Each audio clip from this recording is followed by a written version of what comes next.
Bonjour, aujourd'hui nous allons apprendre à comparer, ranger et encadrer des nombres entiers.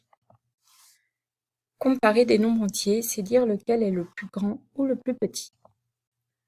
Tout d'abord, il faut compter le nombre de chiffres dans chacun des nombres. Attention, cela ne fonctionne que pour les nombres entiers. Cela ne fonctionne pas pour les nombres décimaux. Dans 12 562, il y a 5 chiffres. 1, 2, 3, 4, 5.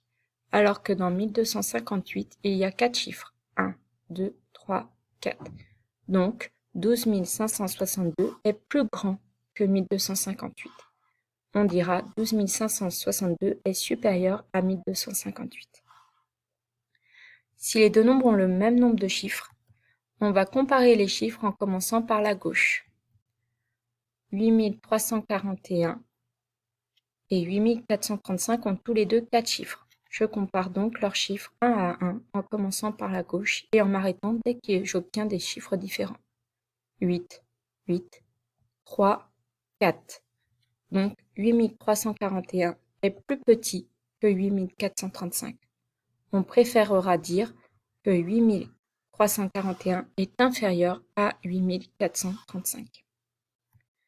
Ranger des nombres dans l'ordre croissant, c'est les ranger du plus petit au plus grand. Je dois classer tous ces nombres. Je remarque que 7410 a 4 chiffres alors que tous les autres en ont 3. Donc ça sera le plus grand. Il faudra l'écrire en dernier. Parmi les suivants, il y en a 2 qui commencent par 5 et 1 qui commence par 6. Donc je vais d'abord m'intéresser à ceux qui commencent par 5. 578 et 564. Le plus petit est 564 car le chiffre des dizaines est 6 alors qu'ici, il s'agit de 7. Donc le plus petit est 564, après 578, 654 et 7410.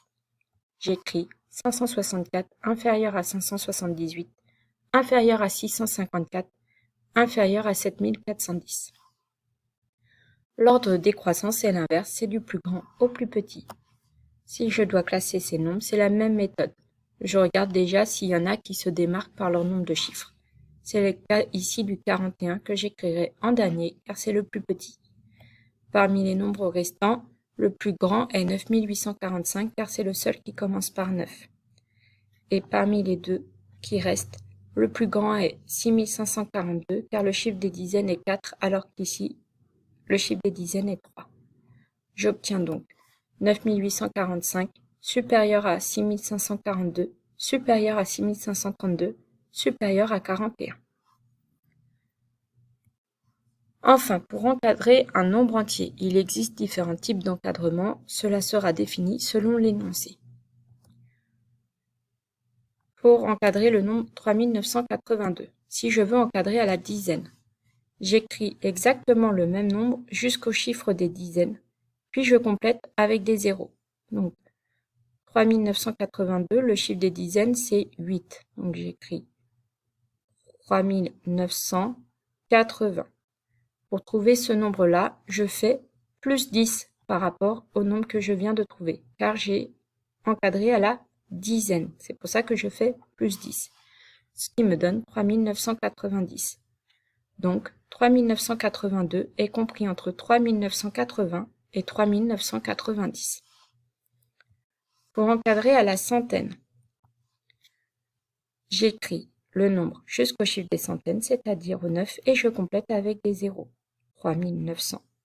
Pour trouver ce nombre-là, je vais faire cette fois-ci plus 100, parce que je encadre à la centaine, ce qui me donne du coup 3900 plus 100, 4000. 3982 est bien compris entre 3900 et 4000. Pour encadrer au millier, j'ai fait exactement la même chose, j'écris le nombre jusqu'au chiffre des milliers, donc ici jusqu'au 3, et je complète avec des zéros. Pour trouver le nombre supérieur, je fais plus 1000 par rapport à ce nombre-là, car j'ai encadré au millier. 3000 plus 1000, 4000. 3982 est bien compris entre 3000 et 4000. Voilà, c'est tout pour aujourd'hui.